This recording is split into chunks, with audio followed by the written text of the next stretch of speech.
how do we help people adopt the mindset of seeing their business and what they've been doing in a different light? Because for those of us in the digital space, right? I mean, it took me a long time to learn to think that way, because we just aren't, if you haven't grown up in the technology driven world, right?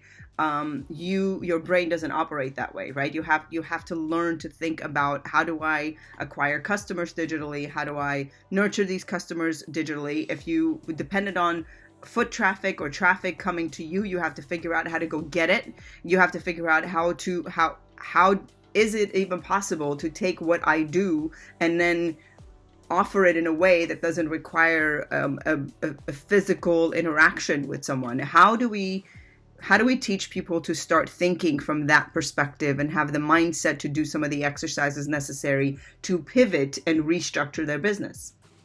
Well, I always like to say that pain forces change, right? And this is not about preference, this is about survival. And so no longer is this a situation where it's like, yeah, I'll kind of learn that digital stuff. It's like, do you want to survive? Do you want to survive over the next couple of months?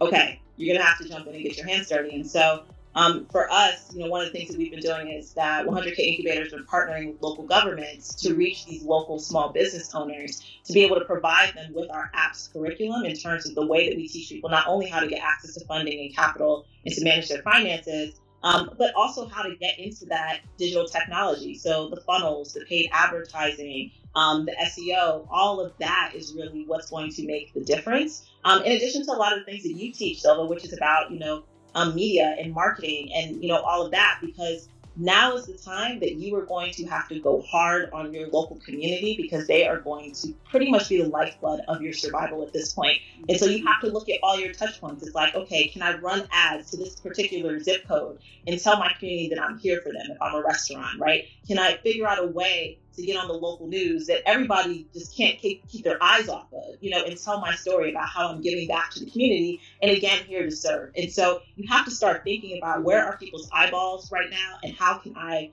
position my business in front of them, not in a sleazy, tone deaf, salesy way, but in a way that says, hey, we're going through this too. We're part of this community too. We've been supporting this community too. And right now, we would love to basically work together, so that we can continue to show up and serve after this pandemic.